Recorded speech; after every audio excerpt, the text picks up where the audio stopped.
Hello students, till now we have studied about wave nature of electromagnetic radiations, but now in this video we are going to introduce a new concept called photon, and this observation is actually come from the experimental study of photoelectric effect, which indicates that whenever light interact with matter, then there must be some discrete packets of energy which hit the metal surface and transfer their energy to the electrons, and that's why electrons come out of the surface.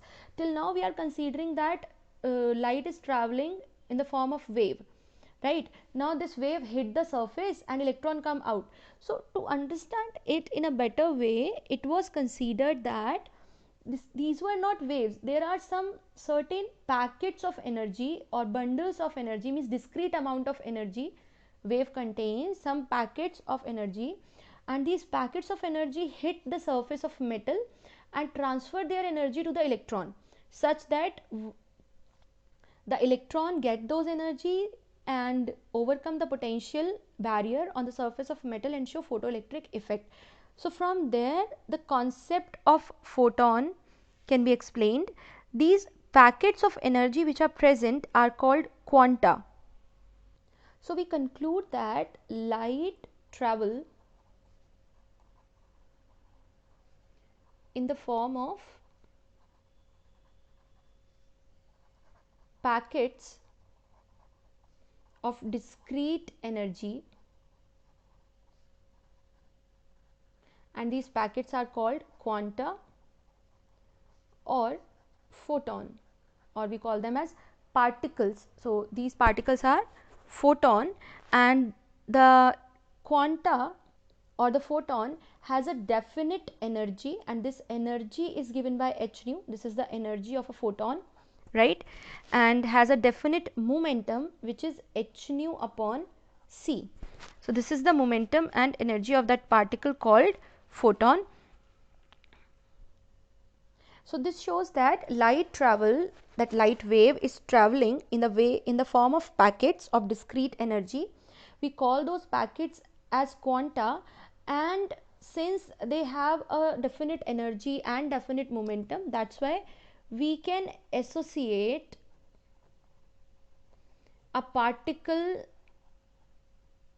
called photon with this quanta, and this photon will have energy h nu and momentum h nu upon c. So this is the particle nature of light. That's why we call the dual nature of radiation. That means it contains both wave and particle nature, right? So there are certain features of the photon, out of which the first one is the energy of photon is h nu, momentum of photon is h nu upon c, and we can also write it as h upon lambda, because nu upon c is the lambda wavelength. And in vacuum they have the speed equals to c, right? So speed of photon is equal to c in vacuum. Since we are talking about light, so the speed of photon will be equal to the speed of light in vacuum, that is 3 into 10 to the power 8 meter per second. Also,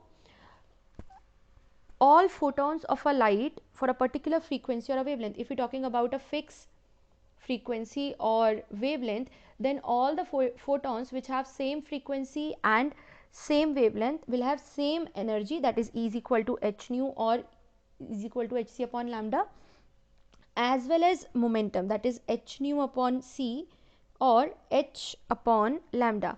And both these factors are independent of the intensity of radiation, right? So energy and momentum of the photons or the radiation are independent of intensity of incident radiation. We can vary the intensity, but if the radiation is same, means the frequency and the wavelength of radiation is fixed, in that case every photon has same energy, same momentum. There is no change in energy and momentum because of the change in intensity. Next thing is, these photons are electrically neutral. There is no charge over these photons, and that's why they are not deflected by electric and magnetic fields. since photons are neutral, they are not deflected by the electric and magnetic field. Next thing is, when these photons hit the metal surface and give their energy to the electrons, or we can say in the collision of photon and a particle or a photon and an electron, total energy and total momentum are conserved. So in collision of photon and particle, now particle here is electron basically in case of photoelectric emission. So photon and particle, the total energy and total momentum remains conserved, right? Total energy and total momentum remains conserved. Next point is, since the energy and momentum of photon is independent of intensity, so if we fix the frequency and wavelength, there is no change in the energy and momentum of that photon. But if the intensity of light is increased or decreased, there is a change in the number of photons incident in that given area in the given time. So the energy of each photon will remain same, but the number of photon will change. If we are saying that the intensity of light of a given wavelength is fixed, of a given wavelength is increased, then there is increase in the number of photons of the same wavelength. There is no change in the energy, no change in the momentum, but there is a change in number of photons that we are incidenting on a given area in a given time. So this is about the particle nature of light, or the factor called photon. That's all for the video. For further videos, stay tuned and keep studying. Thank you.